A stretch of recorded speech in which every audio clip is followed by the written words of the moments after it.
नमस्कार, बहुत स्वागत है आप सभी का। आप देख रहे हैं न्यूज इंडिया और आपके साथ मैं हूं मनीषा शर्मा। एक ओर अमेरिका भारत को आंख दिखा रहा है, वहीं दूसरी ओर अमेरिका के सहयोगी देश फिलीपींस के राष्ट्रपति फर्डिनेंड आर मार्कोस जूनियर 5 दिन के भारत दौरे पर आ रहे हैं। भारत और फिलीपींस के बीच राजनयिक संबंधों के 75 साल पूरे हो चुके हैं। अब ऐसे में राष्ट्रपति मार्कोस जूनियर का भारत दौरा कई मायनों में बेहद खास और अहम है। एक और अमेरिकी राष्ट्रपति डोनाल्ड ट्रंप भारत को लगातार बयान दे रहे हैं, भारत की लगातार उसको लेकर बयानबाजी कर रहे हैं। तो भारत पर रूस से तेल खरीदकर रूस और यूक्रेन की जंग में रूस को फंडिंग का आरोप भी अमेरिका लगा रहा है। तो ट्रंप के करीबी अधिकारी भारत पर 100% टैरिफ लगाने की बात कह रहे हैं। भारत और पाकिस्तान के बीच डोनाल्ड ट्रंप लगातार सीज फायर की बात कराने की बात अभी भी दोहराते नजर आते हैं। संसद में प्रधानमंत्री नरेंद्र मोदी ने भी किसी बाहरी देश के इसमें हस्तक्षेप यानी सीज फायर में इंटरफेरेंस से साफ तौर पर इनकार कर दिया है। लेकिन बावजूद इसके डोनाल्ड ट्रंप लगातार दे दनादन झूठ पर झूठ बोले जा रहे हैं। एक समय ऐसा था जब डोनाल्ड ट्रंप प्रधानमंत्री नरेंद्र मोदी को अपना अच्छा दोस्त बताते थकते नहीं थे, लेकिन दूसरे कार्यकाल के शुरुआत से ही उनकी त्योरी चढ़ गई, उनके तेवर चढ़े हुए नजर आते हैं। अमेरिकी अर्थव्यवस्था में सुधार के नाम पर खुद के देश को टैरिफ की आग में झोंक रहे हैं। अब ऐसे वक्त में जब अमेरिकी साझेदार फिलीपींस के राष्ट्रपति का भारत दौरा हो रहा है, तब ट्रंप के होश भी उड़े हुए हैं। तो अमेरिकी राष्ट्रपति डोनाल्ड ट्रंप द्वारा 25% टैरिफ लगाए जाने के बीच अब भारत के लिए एक बहुत अच्छी खबर सामने आई है। माना यह जा रहा है कि इस खबर से ट्रंप प्रशासन की मनमानी को एक बड़ा झटका जरूर लग सकता है। दरअसल आपको बताएं कि फिलीपींस के राष्ट्रपति मार्कोस जूनियर का भारत दौरा कई मायनों में खास है, लेकिन ये खास क्यों है और क्यों ये अमेरिका और ट्रंप के लिए झटका साबित हो सकता है, उस पर भी नजर डालते हैं। तो क्यों अहम है फिलीपींस के राष्ट्रपति मार्कोस जूनियर का भारत का दौरा, ये एक बड़ा सवाल है, लेकिन इसका उत्तर भी है। दरअसल इसीलिए खास है क्योंकि राष्ट्रपति ट्रंप के भारत विरोधी बयान के बीच ये दौरा हो रहा है और बेहतर एक सहयोगी के तौर पर फिलीपींस को अमेरिका के सहयोगी के तौर पर माना जाता है। 5 दिन के भारत दौरे पर राष्ट्रपति मार्कोस जूनियर भारत आ रहे हैं। पीएम मोदी के साथ राष्ट्रपति फर्डिनेंड की द्विपक्षीय वार्ता होने वाली है। भारत फिलीपींस के बीच रक्षा साझेदारी को लेकर करार हो रहे हैं। फिलीपींस ने सबसे पहले भारत से ब्रह्मोस भी खरीदी थी। मिसाइल ब्रह्मोस की खरीद को लेकर एक और अहम और बहुत ही महत्वपूर्ण करार हो सकता है, एमओयू हो सकता है। भारत और फिलीपींस के राजनयिक संबंधों के 75 साल पूरे हो रहे हैं।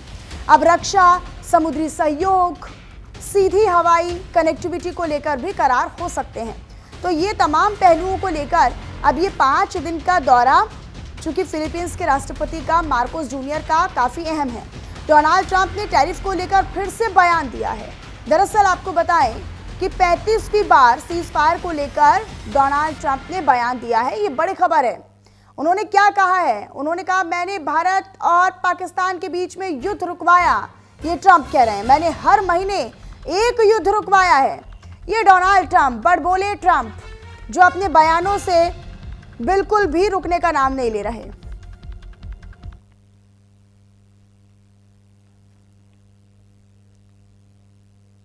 We stopped a lot of countries from war, India and Pakistan. We stopped a lot of countries, and we're going to get that one stopped too. Somehow we're going to get that one stopped. That's a really horrible war. You heard about Cambodia and Thailand.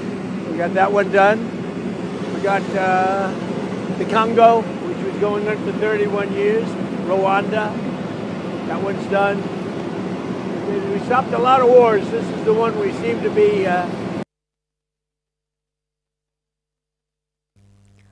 हथियार खरीद को Trump लगातार उसको लेकर भारत पर दबाव बनाने के लिए दादागिरी दिखा रहे हैं। दरअसल ट्रंप प्रशासन की ओर से लगातार तल्ख टिप्पणियां की जा रही हैं। ट्रंप की दादागिरी ये हम क्यों कह रहे हैं वो भी जान लीजिए।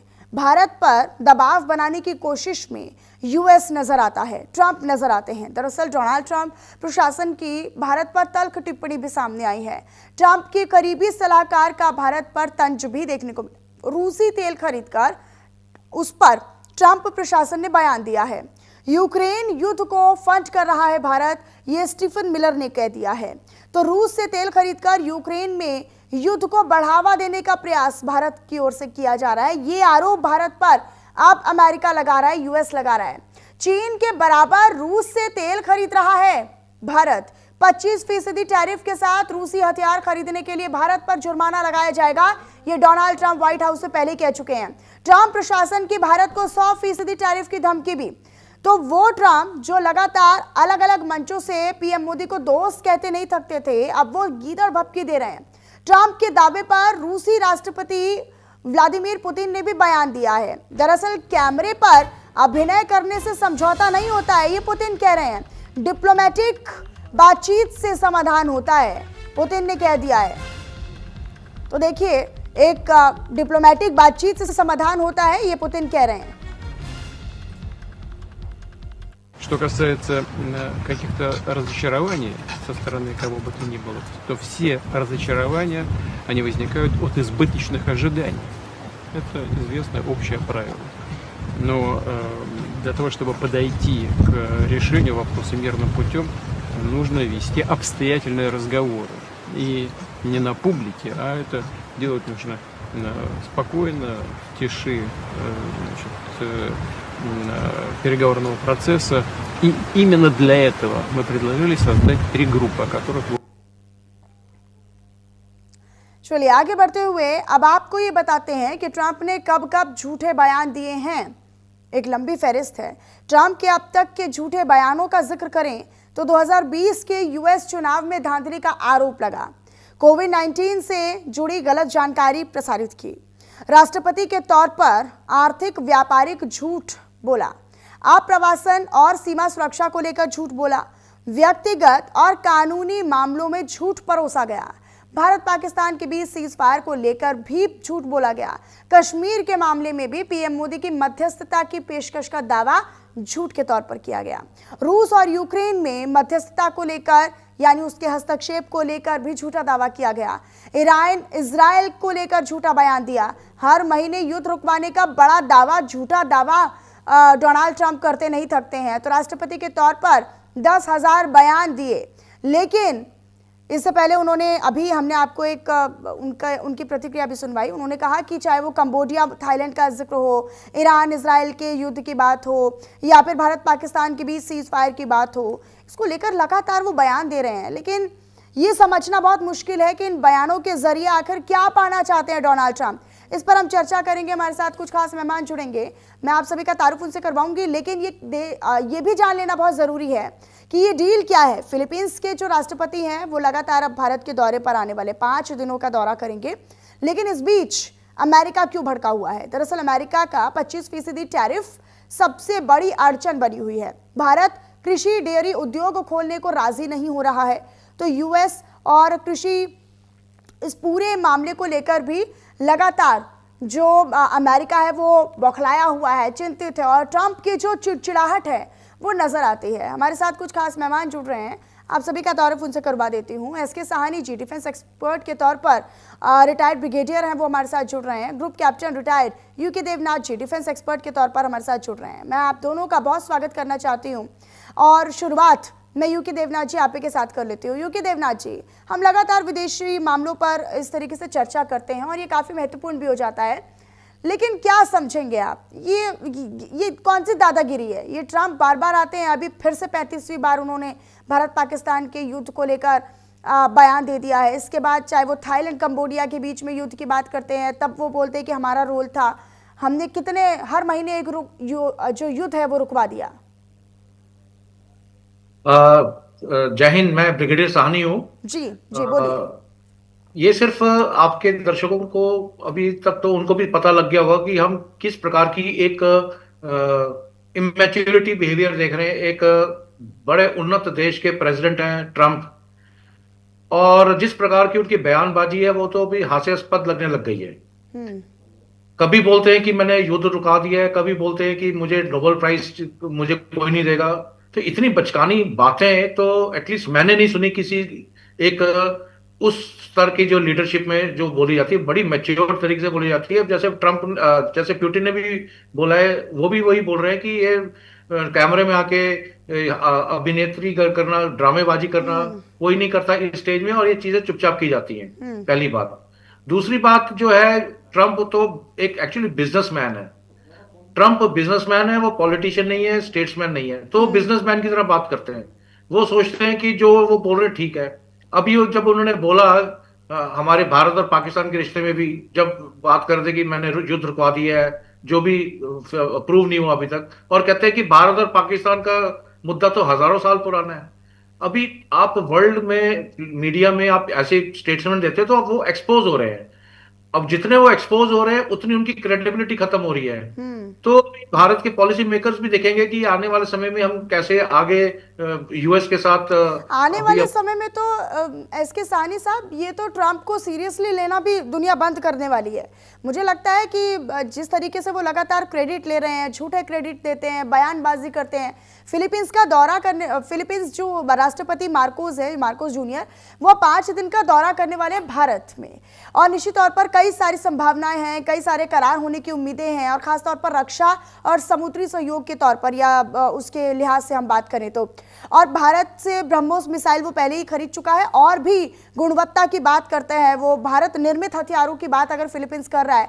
अब ऐसे समय पर क्या इस फिलीपींस के दौरे या फिर ये जो भारत निर्मित हथियारों की एक खरीद को लेकर एक रुझान फिलीपींस नजर आता है दिखाता हुआ, क्या ये अमेरिका के लिए एक बड़ा झटका माना जाए? ये बिल्कुल अमेरिका का सोर्स ऑफ इनकम क्या कहां से वो रेवेन्यू जनरेट कर रहे हैं? वो उनका डिफेंस प्रोडक्शन से, जो उनका डिफेंस इंडस्ट्री है वहां से उनका पैसा आता है। हमारे दर्शकों को जरूर पता होना चाहिए कि अमेरिका किसी जमाने में अपने हथियार बेचता रहा और उसने अपनी इकोनॉमी जनरेट की है। पहली बात। दूसरी बात, अभी हमारे भारत के पास क्या ऑप्शन है? अभी 25% टैरिफ लगा रहे और कह रहे हैं कि 100% और लग जाएगा बाद में अगर रशिया के साथ हम तेल लेते रहे। तो हमें भी अपनी मार्केट्स डाइवर्सिफाई करनी पड़ेंगी। 25,000 करोड़ का तो डिफेंस प्रोडक्शन हमने इस साल किया है, और अभी हमारा टारगेट है तकरीबन हमें 30,000 बिलियन डॉलर का हमें जो है, और आई से स्टैंड करेक्टेड, 50,000 करोड़ का रुपए का हमने 2030 तक ये टारगेट लेना है, और जो बता दिया गया है। तो इसी प्रकार से हमारी अभी पॉलिसीज बन रही हैं, और ये जो डिफेंस प्रोडक्शन होता है, एक्सपोर्ट प्रमोशन पॉलिसी होती है, और साथ ही साथ एक ओपन जनरल एक्सपोर्ट लाइसेंस भी हमने काफी, जो दूसरी कंट्रीज के साथ जिससे हमने डील करना है उसको भी और हम लूज कर रहे हैं, ताकि एक्सपोर्ट करने के टाइम में हम अपने हथियार बेच सके। क्योंकि जब हमें 25% यूएस डिफेंस अपना यूएस टैरिफ लगा रहा है, तो अभी हमें कहीं से इसका नुकसान तो पूरा करना पड़ेगा। तो डिफेंस फील्ड ही कैसा है, डिफेंस प्रोडक्शन ही ऐसा है जहां से हम अपना जो नुकसान जो है हमें भरपूर करेंगे। अब अभी जैसे पिछले साल हमने 86 बिलियन डॉलर का यूएसए से करा था, और अभी 25% ट्रेड के बाद और उम्मीद है, और जिस प्रकार से लगाया जा रहा है कि यह गिर के 60 बिलियन डॉलर में आ जाएगा। तो हमारा 20 बिलियन डॉलर का इस फाइनेंशियल ईयर के में लगता है नुकसान हो, तो इसको भी हमने लेकिन अब ये क्या छोरी है, अगर हम किस प्रकार से पूरा करेंगे, छोरी है ये समझना बहुत जरूरी है कि एक समय पर अलग अलग मंचों से हम देखते थे कि मोदी इज माय फ्रेंड कहते हुए थकते नहीं थे, दोनों हाथ मिलाते थे, और एक अच्छे दोस्त की तरह अमेरिका हमेशा से प्रधानमंत्री को मानता आया है। लेकिन ये बहुत बड़ी मुश्किल है, ये बहुत बड़ा सवाल है कि अब ये दूसरे कार्यकाल में कैसे पलटी मारते हुए ट्रंप नजर आते हैं। मैं इस पर आपका जवाब जरूर लूंगी, लेकिन अपने दर्शकों को आगे जानकारी देते हैं कि टैरिफ को लेकर हम दरअसल बात क्यों कर रहे हैं। अमेरिका का 25% टैरिफ सबसे बड़ी अड़चन बना हुआ है। दरअसल भारत कृषि डेयरी उद्योग खोलने को राजी नहीं है। यूएस कृषि डेयरी उत्पादों के भारत के निर्यात का इच्छुक है, और कृषि डेयरी क्षेत्र आर्थिक और राजनीतिक लिहाज से काफी अहम हो जाता है। भारत के करोड़ों किसानों के हित का यह मुद्दा माना जाता है। रूस के साथ की बात करें तो रूस के साथ करीबी व्यापार से अमेरिका बहुत नाराज है, नाखुश है। भारत मित्र रूस का सामरिक व्यापारिक साझेदार। अमेरिका अपने पेट्रोलियम उत्पाद बेचने का इच्छुक है। भारत को हथियार बेचने के को इच्छुक है अमेरिका। तो देखिए, भारत को हथियार बेचने का एक मन बनाता है, एक विचार रखता है अमेरिका, लेकिन कहीं ना कहीं जो भारत की अपनी एक सोच है, अपना एक स्टैंड है, अपना एक रुख है, उसी से अमेरिका नाराज नजर आता है। एसके साहनी साहब, क्या यही बड़ी वजह है कि एक तो टैरिफ बड़ी अड़चन है और दूसरा कि भारत को हथियार बेचने को इच्छुक अमेरिका, लेकिन अब फिलीपींस भी लगातार ब्रह्मोस के बाद गुणवत्ता की बात करता है, भारत निर्मित हथियारों की खरीद की बात करता है, तो एक बड़ी अड़चन है, एक इनसिक्योरिटी है क्या ट्रंप में? देखिए, जब हम बिजनेस किसी से भी करते हैं उसकी हम अगली पार्टी की क्रेडिबिलिटी देखते हैं। अगर आपके दर्शकों को मैं बताऊं, जब कारगिल का जब युद्ध हुआ था 1999 में, तो हमें अमेरिका ने जीपीएस की फैसिलिटी देने से मना कर दिया था। उसके बाद जब क्रायोजेनिक इंजन की हमें जरूरत पड़ी अपने रॉकेटरी साइंस के लिए, उसके लिए मना कर दिया। और उसके पहले जब हमने न्यूक्लियर एक्सप्लोजन किए थे पोखरण 2, तब तो सैंक्शन लगा दी थी। तो हमारा जो हमने अपनी क्रेडिबिलिटी देखी है। रशिया ने हमारा साथ हमेशा दिया है और वो हमेशा ऑफर करता है, जब भी वो चीज ऑफर करता है वो ट्रांसफर ऑफ टेक्नोलॉजी की भी बात करता है। मेक इन इंडिया के तहत मोदी जी का एम बड़ा क्लियर है कि हम अभी कोई हथियार अगर हमें चाहिए भी तो हम मेक इन इंडिया बनाएंगे और उसको अपनी इंडस्ट्रीज को उसी हिसाब से बनाएंगे और बाद में उसको एक्सपोर्ट भी कर सकते हैं। हमारा भी टारगेट जैसे 50,000 करोड़ रुपीस का है, 2030 तक पहुंच जाएगा। अगर हमने अपना डिफेंस प्रोडक्शन बढ़ाना है तो हमें अब देखना है कि हमारे पार्टनर्स कौन है। अगर अमेरिका जो है हमें ब्लैकमेल करने की बात करते हैं तो कौन जो है उनके साथ डील करेगा?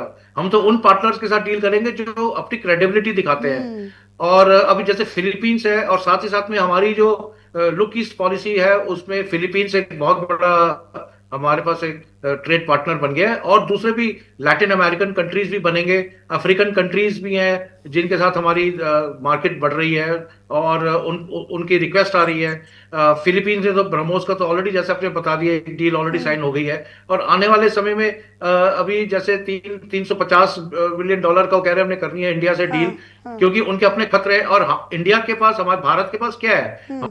चीप टेक्नोलॉजी है, जेन्युइन टेक्नोलॉजी है और क्रेडिबिलिटी बहुत ज्यादा है। ऑफ सिंदूर के बाद पूरे देशों ने देखा है कि हमारे आकाश तीर सिस्टम। साहनी सर, ये समय ऐसा है भारत के लिए, तो ये पीक का समय है कि जब दुनिया को भारत की जरूरत हो रही है। भारत निर्मित हथियार, मेक इन इंडिया हथियार की जरूरत अब दुनिया को महसूस होने लगी है। और कहीं यही तो वजह नहीं है अमेरिका की उस इनसिक्योरिटी की कि जब तक बराबर नहीं था तब तक हम आपके दोस्त, अमेरिका हमारा अच्छा दोस्त है और भारत हमारा अच्छा दोस्त है, और जैसे ही दुनिया में ओहदा बढ़ता है, आपका वैश्विक पटल पर एक सम्मान बढ़ता है, वैसे ही आपके मन में एक इनसिक्योरिटी आ जाती है। ये वही हाल है क्या? हाँ बिल्कुल। यूएसए जो है वो तो देख रहा है कि भारत एक चौथी अर्थव्यवस्था बन गया है। हाँ। जीडीपी के हिसाब से दुनिया में, और अगले 2 साल में तीसरी अर्थव्यवस्था बन जाएंगे। तो वो तो अभी हमें एज ए कॉम्पिटिटर देखने लग गया है। उसकी तो हालत खस्ता है। वो नहीं चाहता कि भारत जो है इस एशियन रीजन में एक ऊपर एक डेवलप्ड नेशन की तरफ जो बढ़ रहे हैं वो ना बने। वो तो चाहता है कि हम उसके ऊपर डिपेंडेंट रहे।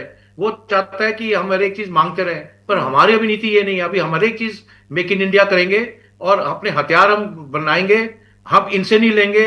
हमारे अपने नेविगेशन सिस्टम बन गए, हमारे अपने नेविक जो सैटेलाइट सिस्टम है ऊपर, जिसने ऑप सिंदूर के दौरान 1% सीपी 1 मीटर सीपी में इसने हमें नेविगेशन दिया है। इसीलिए हम इतने अपने ब्रह्मोस मिसाइल से और दूसरे क्रूज मिसाइल से हमारे इतने सक्सेसफुल हमारे मिशन हुए थे जब हमने पाकिस्तान के अगेंस्ट अटैक किया था। नूर खां का जो अटैक हुआ था एयरबेस का और दूसरे एयरबेस से जब अटैक हुआ था, और ये जो एक्यूरेसी देखी गई पाकिस्तान के द्वारा, चाइना के द्वारा और दूसरे देशों के द्वारा, वो क्यों हुई? क्योंकि हमारे नाविक सिस्टम है जिन्होंने ग्लोबल पोजीशनिंग सिस्टम जो हमारी बनी हुई है ऊपर अंतरिक्ष में, वहां से उन्होंने उस सिस्टम ने हमारे इंटीग्रेट करके, चाहे आकाश तीर हो चाहे मिसाइल्स हो, उसको टारगेट पे पहुंचाया था। अभी देखिए, जब यूएसए के साथ अगर हम बात करेंगे जीपीएस की, हमें नहीं मालूम कि हमारे मिसाइल जो टारगेट पे पहुंचेंगे, और अमेरिका इसी लिए परेशान है। हमारी क्रेडिबिलिटी बहुत ज्यादा बढ़ गई है। दूसरे देश जो अमेरिका के ऊपर थे वो अब हमारे पास आने लगे हैं, और ये डिफेंस मार्केट एक यूएसए का बहुत बड़ा स्कोप है उनकी रेवेन्यू जनरेशन का, उसमें हम एक तरीके से सेंध लगाएंगे आने वाले समय में। और अच्छा, अमेरिका जो उससे ये परेशान है। फिलीपींस का दौरा होने वाला है, फिलीपींस के राष्ट्रपति मार्कोस जूनियर 5 दिन का दौरा करेंगे, इसमें हम ये उम्मीद लगाए बैठे हैं कि बहुत सारे अहम और खास तौर पर रक्षा सौदों या फिर हम समुद्री सहयोग की बात करते हैं या वहाँ से व्यापार की बात करते हैं, किसानी, खेती और कृषि की बात करते हैं, व्यापारिक समझौतों की बात करते हैं, तो हर एक क्षेत्र में एक अहम समझौते होने की उम्मीद है। क्या ये डील, खासतौर पर हथियारों की मैं डील की बात करूं, तो क्या ये एक्ट ईस्ट की नीति का एक अहम हिस्सा होने वाला है? ये बिल्कुल जो हमारा फिलीपींस और दूसरी आसियान कंट्रीज के साथ है वो लुक ईस्ट पॉलिसी का ही एक पार्ट है। और फिलीपींस भी चाइना से परेशान है, वो उनको उसकी वो कंट्री उसकी जो साउथ चाइना सी में और ईस्ट चाइना सी में जो प्रॉब्लम कर रहा है। हाँ। दूसरे फिलीपींस के अलावा दूसरी कंट्रीज भी हैं, इंडोनेशिया है, इवन जापान है दैट वे। तो वो कंट्रीज भी परेशान है चाइना से, उसको अपनी प्रोटेक्शन चाहिए। और ये अभी वो जमाना चला गया कि वो विस्तारवादी नीति उनकी सक्सेसफुल होगी कि छोटे छोटे देशों की अपनी सिक्योरिटी रिक्वायरमेंट्स है और उनकी रिक्वायरमेंट्स भारत जो है पूरी कर सकता है। जो उनकी अभी जैसे ब्रह्मोस का जो डील हुई है, आने वाले समय में और भी भारत ऑफर कर सकता है। हमारे टॉर्पीडोज है, हमारे पिनाका सिस्टम्स है, हमारे आकाश तीर सिस्टम्स है, इवन बुलेट प्रूफ जैकेट्स है, इंटरसेप्टर बोट्स है। बहुत ज्यादा भी स्कोप हो गया भारत के पास दूसरे कंट्रीज को, स्पेशली फिलीपींस को। रही है जो उनकी 4 दिवसीय यात्रा हो रही है, ये तो एक हमारे लिए एक बड़ा अच्छा एक सोर्स और अपॉर्चुनिटी मिल गई है जिसमें हम ये डिफेंस डील करना चाहेंगे। और लुक ईस्ट पॉलिसी के अंतर्गत उन छोटे छोटे देशों को हम अपना सामान जो एक अच्छी टेक्नोलॉजी वाले हैं, रिलायबल टेक्नोलॉजी वाले हैं, दूसरे देशों से बनिस्बत चीप है, वो हम ऑफर करेंगे और वो लेंगे। और एक्यूरेसी पार्ट होगा जो उनकी एफिशिएंसी है। लेकिन आप ये सोचिए साहनी जी, ये ऐसे समय पर डील हो रही है और फिलीपींस जो है वो ऐसे समय पर भारत निर्मित हथियारों के लिए इच्छुक बना हुआ है या अपना रुझान और इंटरेस्ट भारत में डेवलप कर रहा है। जब हमने अमेरिका के इस टैरिफ ऐलान के बाद बड़ा फैसला भारत की ओर से किया गया कि हम F-35 फाइटर जेट स्टेल्थ नहीं खरीदने वाले हैं और हम मेक इन इंडिया पर अपना केंद्र रखेंगे, फोकस रखेंगे। और ऐसे समय पर एक भारत किस तरीके से हथियारों के बल पर वैश्विक पटल पर अपनी पहचान बना रहा है, तो एक बड़ी वजह यह भी हो सकती है। बिल्कुल, जैसे हमने इनको ऑलरेडी बता दिया कि हम इनका जो सोच रहे थे कि इनका स्टेल्थ फाइटर है, बहुत एक अच्छा अपनी तरफ से बोल रहे हैं कि F-35 ABC 3 वेरिएशन वर्जन है इनके, वो सोच रहे थे कि हम उनके साथ डील करेंगे। हमने मना कर दिया और हम मोस्ट प्रोबेबली हम रशिया के साथ जाएंगे जो सुखोई 57E जो हमें देगा, जो स्टेल्थ एयरक्राफ्ट है, फाइटर एयरक्राफ्ट है और बड़ी अच्छी टेक्नोलॉजी है। और इसी तरीके से हमें भी अपनी क्योंकि हमारे अपने फाइटर स्क्वाड्रन्स की स्ट्रेंथ कम हो रही है अभी। हमारे जो MiG-21 के 2 स्क्वाड्रन भी अभी वो एक तरीके से डीकमीशन होंगे, तो हमें इन 2 स्क्वाड्रन्स की भरपूरी करनी है। और हमें अपने वो जहाज भी देखने हैं, हमें फ्रांस से भी डील करनी पड़ेगी या रशिया से डील करनी सानी साहब, एक छोटा सा सवाल है मेरा, क्या आप ये मानते हैं, आप ये समझते हैं कि भारत ऐसे समय पर खड़ा है और ऐसे स्थान पर आज खड़ा है जहां पर दुनिया को भारत के हथियारों की जरूरत अब है? बिल्कुल, पूरा संसार में आप देखें कहां का उथल पुथल हो रही है। ये रशिया यूक्रेन चल रहा है, कब डील होगी, कब उनके साथ पीसफुल शांति आएगी। अभी रशिया, बाय द वे, हम रशिया को तकरीबन हमने जब से रशिया यूक्रेन युद्ध हो रहा है, हमने तकरीबन 35% डिफेंस एक्सपोर्ट उनके साथ किया है। वो उनको हमने सामान भेजा, अपने रॉकेट्स भेजे हैं, ठीक है। तो ये चलेगा इसी तरीके से। अभी जैसे अजरबैजान और अर्मीनिया का युद्ध चलता है, इजराइल के साथ भी हमारी चल रही है, इजराइल और हमास का चल रहा है। तो हमारी रिक्वायरमेंट जो है, जो दूसरे देशों की जो जरूरत है, भारत जो है पूरी कर सकता है। और हमारे में शक्ति भी है और हमारा इंफ्रास्ट्रक्चर भी है, स्थान है और यही एक महत्वपूर्ण समय भी है। बहुत शुक्रिया एसके साहनी जी, आप हमारे साथ जुड़े और इस मुद्दे पर आपने विस्तार से चर्चा की और अपना विश्लेषण हमारे दर्शकों तक साझा किया। और फिलहाल इसी चर्चा के साथ इस बुलेटिन में भी इतना ही। आप बने रहिएगा न्यूज़ इंडिया के साथ। नमस्कार।